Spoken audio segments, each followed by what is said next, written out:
Assalamualaikum warahmatullahi wabarakatuh. Bismillahirrahmanirrahim.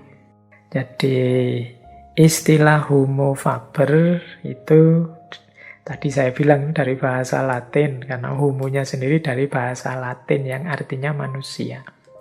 Faber itu artinya menghasilkan sesuatu, menciptakan sesuatu, membuat sesuatu.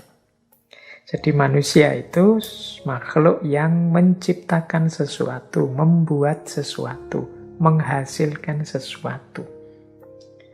Makanya homo faber ini sering mudahnya kemudian diterjemahkan manusia itu makhluk yang bekerja. Ya karena untuk menciptakan sesuatu itu kan harus ada kerja yang dilakukan. Untuk menghasilkan sesuatu itu harus ada yang dilakukan. Jadi makna pertama dari homo faber itu adalah manusia sebagai yang bekerja. Jadi yang menunjukkan bagian dari man the maker, untuk manusia menghasilkan sesuatu. Berarti apa? Yo, kerja itu berarti sifatnya esensial dalam diri kita. Dia hakiki, bagian dari kodrat kita. Makanya manusia itu kalau tidak ngapa-ngapain sama sekali, tidak enak. Jadi tidak nyaman. Boleh teman-teman merasakan sendiri. Apa ada manusia yang bisa tidak ngapa-ngapain? Pasti dia ngapa-ngapain. Yo, Pak, tapi kan saya punya teman pengangguran, Pak, tidak bekerja. Ya pengangguran dalam arti profesi yang dikenal atau mungkin kerjanya tidak menghasilkan uang atau dia tidak jadi pekerja di mana. Tapi kan tidak mungkin ada orang itu tidak punya kesibukan sama sekali. Ya semoga tidak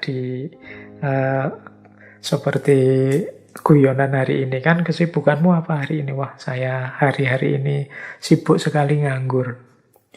Pekerjaan saya yang nganggur itu dan lain sebagainya. Tapi manusia itu hakikatnya kerja. Manusia itu mengendalikan nasib dan lingkungannya melalui aktivitas kerja. Dan itu dorongan dari dalam dirimu. Jadi yang homo-homo itu tadi kan maksudnya fitrahnya manusia, kodratnya manusia. Nah, kalau dimaknai lebih jauh, di situ saya tulis beberapa pemaknaan jauh dari homo faber itu, misalnya manusia itu kapasitas dan kemampuannya diukur dari sejauh mana dia menghasilkan sesuatu, sejauh mana dia melakukan kerja. Jadi saya itu apa sih yang saya bisa, apa sih yang saya mampu, kapasitasku berapa atau seperti apa sih, itu biasanya dilihat aku bisa menghasilkan apa. Apa yang bisa aku lakukan yang membuahkan sesuatu. Nah, ini bagian dari homo faber. Makanya orang yang tidak bisa apa-apa itu kan rasanya agak minder gimana gitu. Wah, saya itu rasanya kok tidak bisa apa-apa. Itu kan teman-teman rasanya minder. Itu karena bagian dari dorongan makna diri kita sebagai makhluk yang bekerja atau menghasilkan sesuatu. Bahkan lebih jauh, manusia itu mampu mengenali dirinya dari apa yang mereka kerjakan. Jadi kalau kita ingin memahami siapa kita, ya yang kita lakukan kan merenungi diri kita. Kalau teman-teman cermat, sebenarnya merenungi diriku itu yang direnungi apa sih? Sebagian besar bahan atau materi renungan itu adalah apa yang kita kerjakan, apa yang kita lakukan. Kalau teman-teman bertanya pada diri sendiri, siapa sih aku itu? Itu kan teman-teman membaca apa yang aku lakukan selama ini. Jadi kita itu mengenali diri kita dari apa yang sebelumnya kita kerjakan. Aku kok orangnya gerusa-gerusu ya? Aku kok orangnya lambat ya? Aku kok orangnya ndak sabaran ya, aku kok orangnya... Ini kan kualitas-kualitas dari kerja, aktivitas sehari-hari yang kita lakukan. Jadi itu antara lain makna dari homo faber. Nah, selanjutnya manusia juga secara umum menilai hidup ini dari apa yang mereka kerjakan. Jadi nilai-nilai kemanusiaan itu banyak dikaitkan dengan apa yang dikerjakan oleh manusia. Jadi baik, buruk, benar, salah. Kalau dalam agama itu ada halal, ada haram. Itu kan semuanya bersentuhan dengan hidup, cara manusia menjalankan hidupnya, beraktivitas. Jadi nilai itu kita rumuskan dari situ. Oh itu orangnya rajin. Oh itu orangnya males. Oh kalau yang seperti itu tidak boleh, itu merusak. Oh kalau yang begini bagus, ini sesuatu yang misalnya menginspirasi. Oh ini, nah, itu sebenarnya semuanya berhubungan dengan kerja. Nah itu makna homo faber. Bisa pula dimaknai manusia itu dia dipandang tidak bernilai dalam tanda petik ya. Ketika dia tidak mampu mengerjakan sesuatu atau tidak mampu menghasilkan sesuatu seperti yang diinginkan. Wis mudahnya begini, untuk tidak noding keluar ya, untuk kita sendiri misalnya. Kita misalnya mahasiswa ujian. Kok ya ujian kita ndak bisa nggarap, ndak bisa mengerjakan tugas dari dosen. Wah, saya ndak mampu ini. Itu kan kita merasa kecewa dengan diri kita. Karena tidak mampu melakukan kerja tadi. Saya ndak punya arti lagi. Kita terus memandang rendah diri kita kayak kemarin-kemarin di identitas kemarin banyak kita jelaskan. Nah, ini kan menunjukkan betapa memang manusia itu homo faber. Kalau dia merasa tidak mampu melakukan kerja, dia menganggap dirinya tidak berarti. Nah, lebih jauh bahkan ternyata perubahan-perubahan yang terjadi dalam diri kita itu juga hasil dari kerja.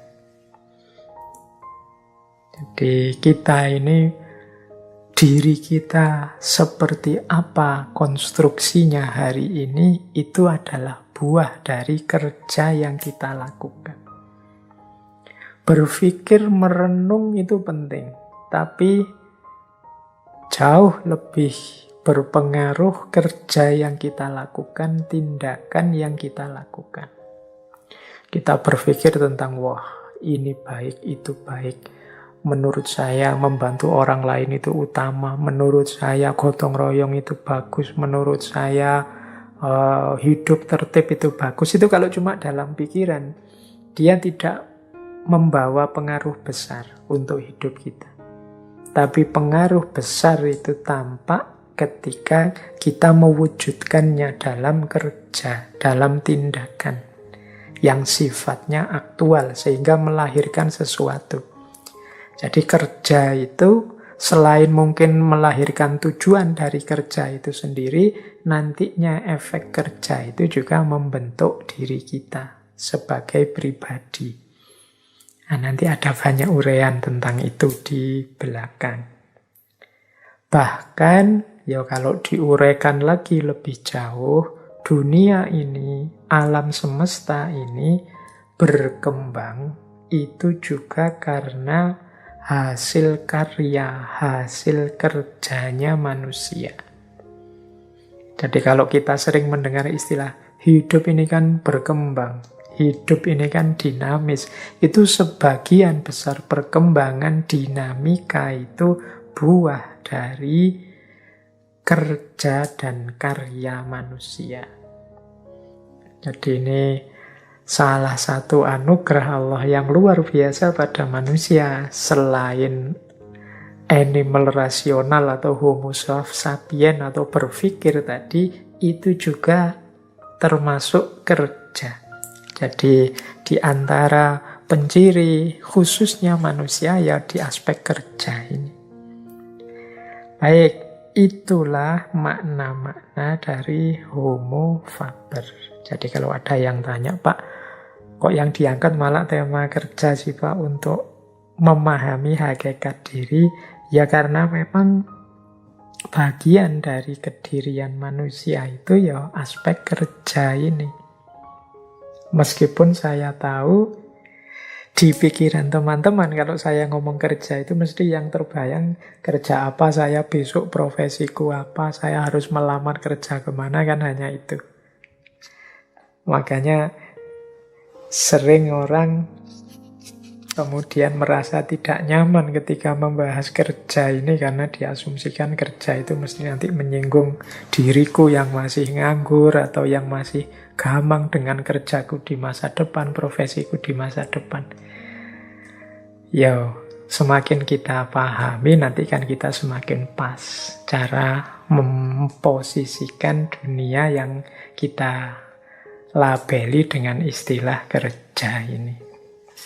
Jadi tidak masalah ya teman-teman, justru kegelisahan atau ketidaknyamanan ketika membahas tema kerja ini menunjukkan betapa memang ada semacam dorongan kodrati dalam diri kita, setiap manusia, untuk menghidupkan unsur kerja sebagai bagian dari tugas dan amanat kita di muka bumi. Ada banyak perspektif sepanjang sejarah yang membahas tentang hakikat kerja. Ini ada beberapa, sejak zaman dulu itu ya sudah banyak pemikir-pemikir, bahkan pandangan-pandangan tentang nilai kerja termasuk dari agama. Misalnya ini beberapa catatan saya ya. Ada beberapa agama yang menganggap kerja itu sebagai bentuk hukuman dan pertanggungjawaban manusia. Jadi ada pandangan bahwa manusia itu dulunya di surga, tapi karena melakukan dosa kesalahan akhirnya dia diturunkan ke bumi.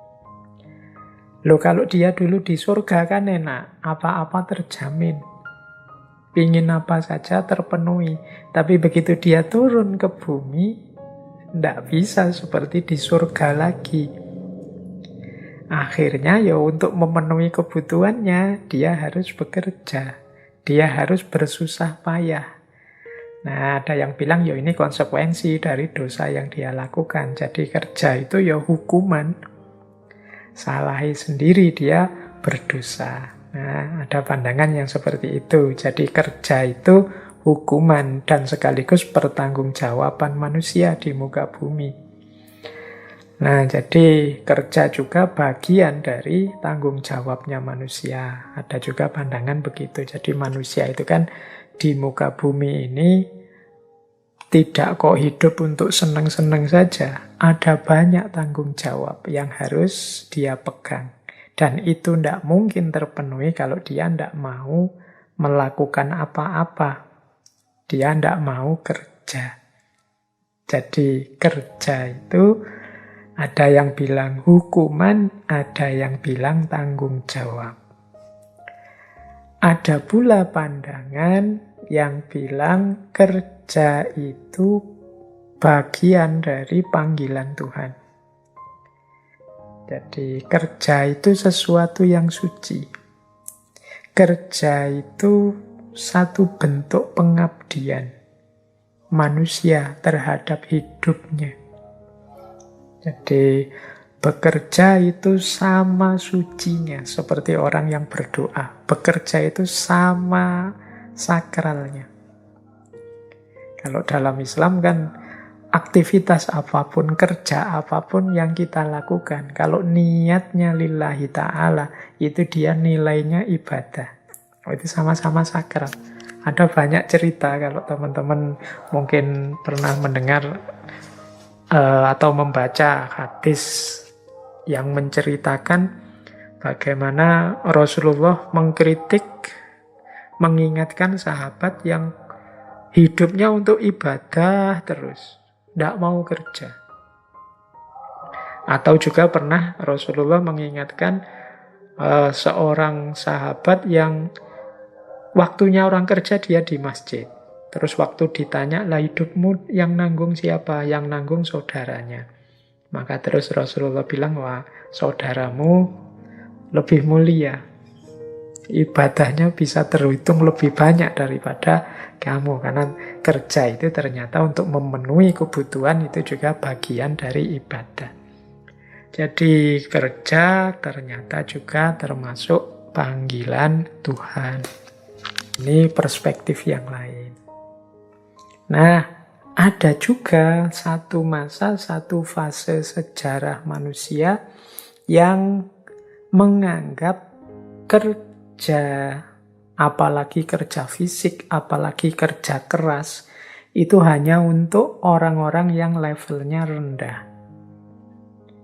Ya, jadi ada pandangan tentang strata-strata manusia. Ada manusia level tinggi, ada manusia level rendah. Ya, kalau di barat misalnya ada zaman perbudakan. Manusia yang punya perspektif manusia itu ada levelnya, ada stratanya, ada kastanya. Nah, kerja-kerja kasar, kerja-kerja fisik itu jatahnya level rendah. Kalau yang level tinggi itu tugasnya dia merentah saja, tidak pantas dia kerja keras, dia tugasnya mikir saja, mengambil kebijakan, merentah. Yang kerja keras itu yang orang-orang level rendah. Jadi ada babak sejarah manusia yang punya pandangan seperti itu. Jadi macam-macam ternyata perspektif tentang kerja ini. Dalam Islam, kerja itu setidaknya punya 5 hakikat, 5 esensi. Yang 5 ini, yang pertama adalah rahmat, yang kedua adalah amanat, yang ketiga ibadat, yang keempat takhalluk, dan yang kelima izzah. Yang pertama, kerja itu bagian dari rahmat, bagian dari bukti kasih sayang Allah kepada kita manusia. Jadi bersyukurlah kita semua manusia oleh Allah diberi kapasitas untuk melakukan kerja dengan segala kecanggihannya, dengan segala kerumitannya dan lain sebagainya.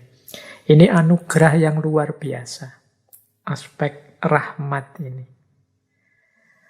Bagi teman-teman yang sehari-harinya sudah sibuk dengan aneka macam kerja, bersyukurlah, karena itu berarti Allah masih sayang dengan kita.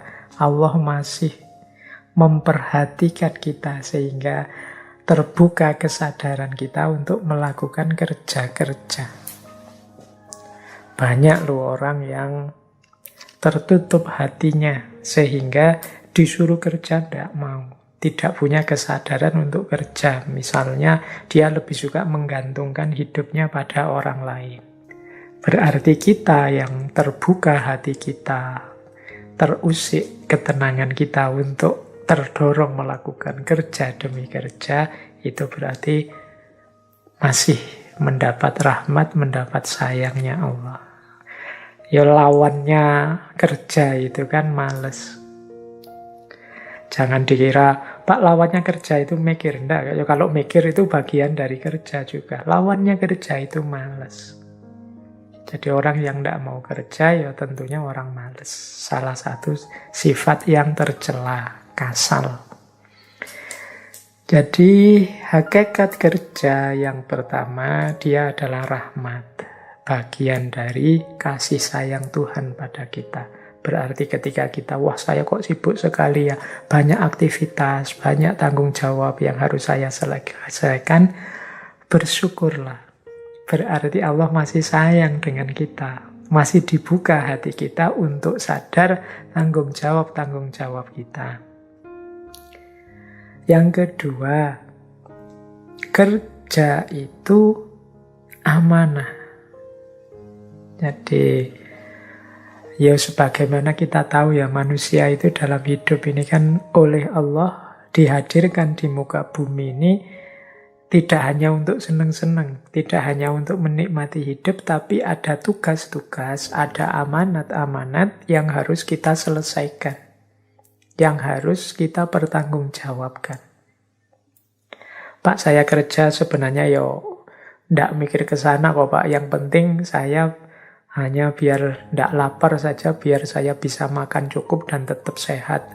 Loh, itu juga bagian dari memenuhi amanat dari Tuhan. Tubuh kita ini adalah kan juga titipannya Allah, yang harus kita jaga biar dia tetap sehat terus. Makanya kalau saya kerja hanya demi sesuap nasi biar tetap bisa makan dan sehat, Pak, itu sebenarnya sudah menunjukkan pertanggungjawaban kita pada Allah. Menunjukkan kita sedang memenuhi amanat dari Allah.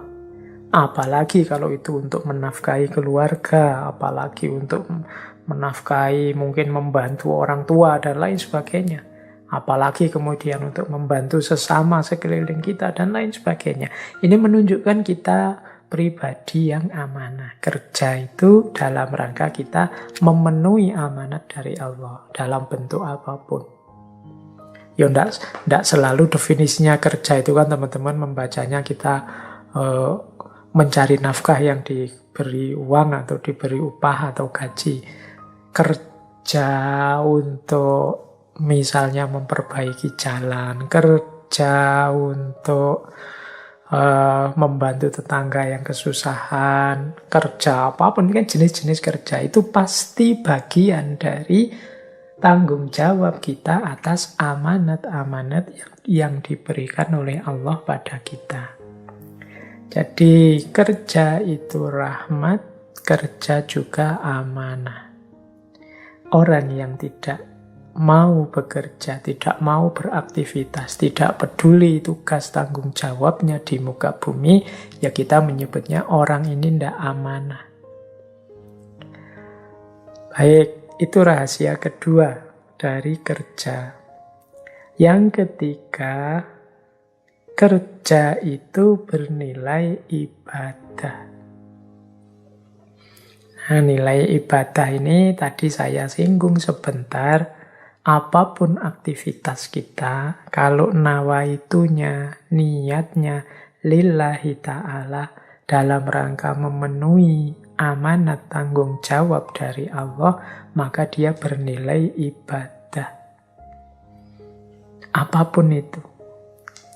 Tidak hanya sholat, zakat, puasa, haji yang bernilai ibadah. Apapun, kita kerja, kita bersih-bersih rumah, kita nyapu halaman, kita apapun yang kita lakukan itu bisa bernilai ibadah.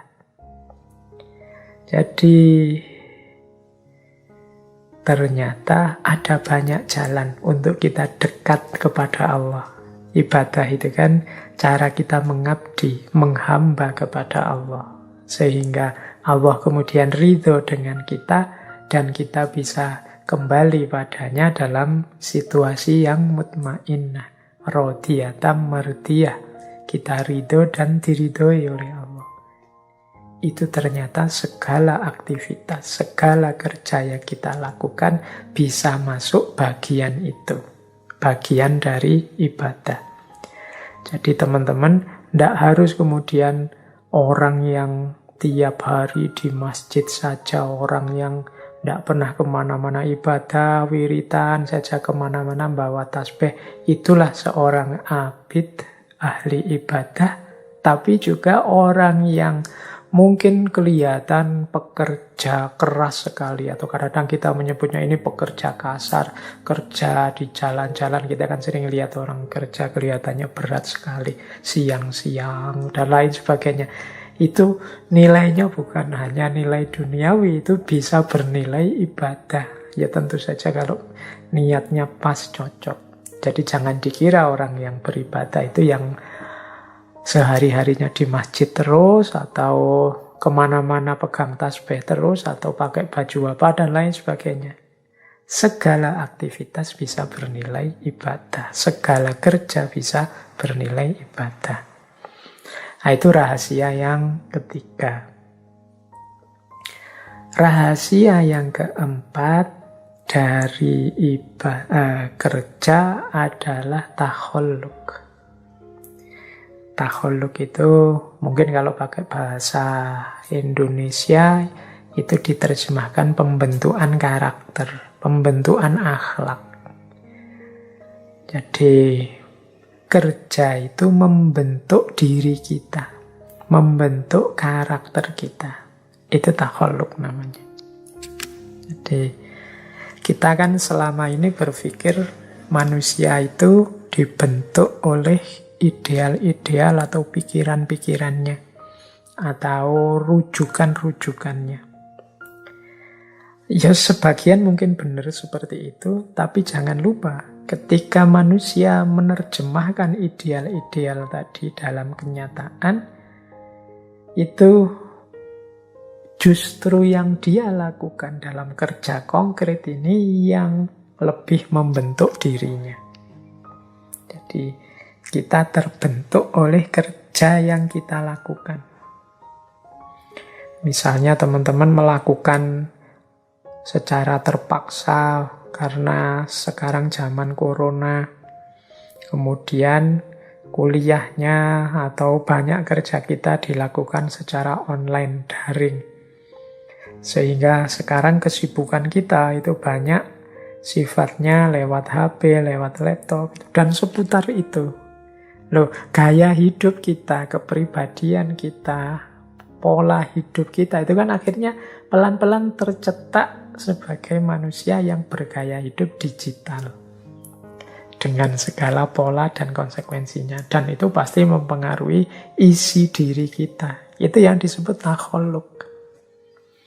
Jadi kalau dulu akhlak adab di dunia nyata, sekarang mungkin agak beda. Akhlak adab di dunia maya.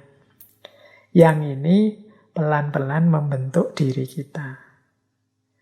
Mereka yang kerjanya di kantor setiap hari, berhubungan dengan formalitas-formalitas pekerjaan, dengan mereka mungkin para seniman yang kerjanya lebih bebas, tidak terlalu banyak terikat aturan misalnya, itu kan pasti terbentuknya mentalitas dan karakternya berbeda.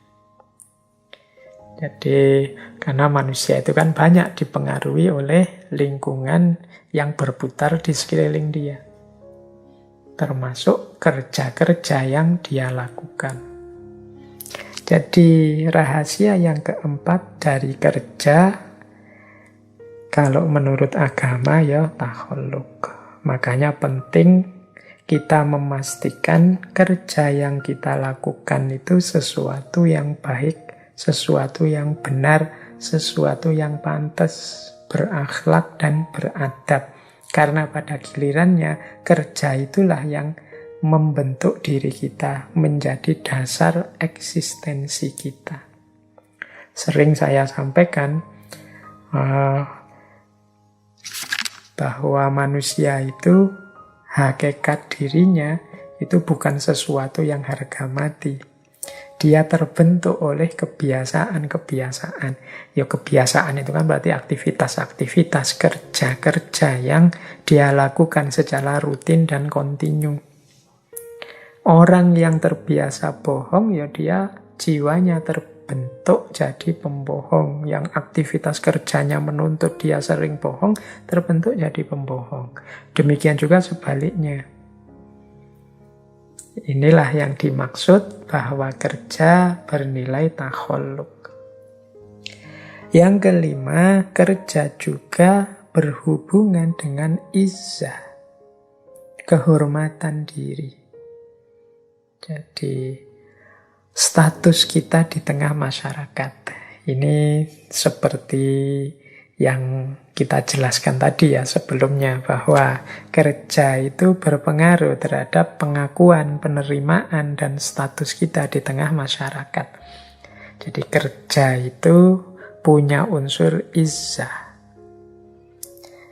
Di tengah masyarakat kan sering dianggap tidak utama atau dianggap tidak pantas kok ada orang misalnya tanggung jawabnya banyak, sudah punya keluarga atau anak yang jadi tanggungannya, tapi kok dia malah tidak mau kerja. Itu kan statusnya rendah di tengah masyarakat.